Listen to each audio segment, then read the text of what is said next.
Hey guys, it's Ben from Hilltop Packs, and today we're going to talk about pack liners.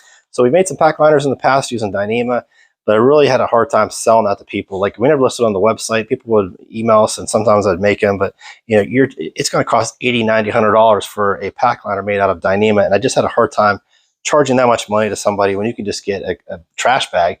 And yeah, you're going to replace it every couple of trips, but it's still, you're talking, a dollar or pennies really versus $80, $90 for a pack liner made out of Dyneema.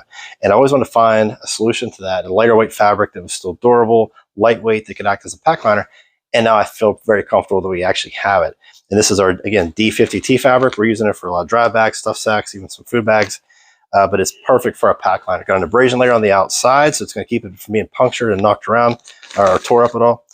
So let's just go over some of the sizes. We have a small, medium, and large. And so the small is perfect for something like if you have between a 20 to up to like a 33 liter pack. This pack right here, this is our 24/7, our new 24/7. It's a 24 liter pack. The small is perfect for that. Okay. And we'll kind of go over how to measure that on your own pack. I have a Dirty 30. This is one of our old Dirty 30s we had in the shop here for a while. Again, perfect for our small. This is a 33 liter pack. And all the details are on the website, as far as the dimensions and the volume and everything. This is a full-size pack. This is a 45 liter, an old pack from Buddy Preston. This would actually work out well for our medium. This was a 45 liter. Again, our medium pack liner is perfect for that.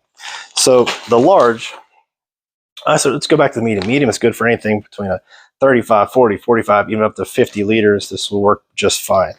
Once you get past 50, or even get to 50, you want to think about getting the biggest one we have. That's from 50 to 70. Check the internal volume of your pack. If you're not really sure, there's a better way to actually check. What you can do is go on the website, pull up the dimensions, get your backpack, lay it down flat. You have all the flat dimensions of all these packs on the website.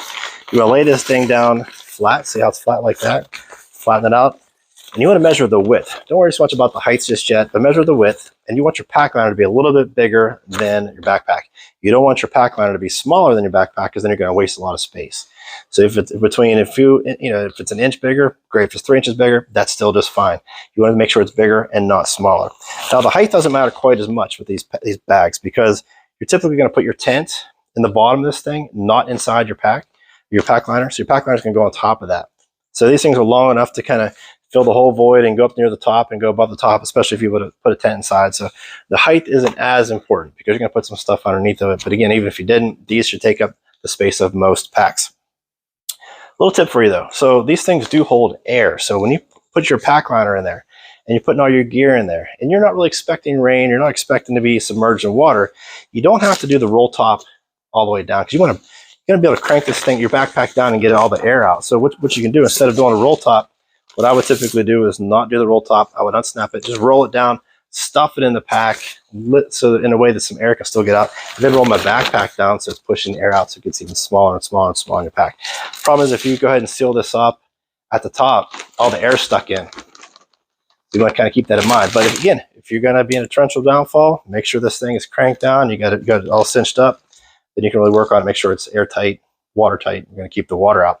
So again, if you're not worried about rain that day, not worried about falling in the creek that day, don't worry about getting your roll top so tight. That way you can really crank down your backpack and get all the air out. So just a little tip for you. A lot of people will say, hey, this holding too much air. I can't get it in my pack. It's not working. What do I do? Well, it's air. Air is the problem. That's your enemy.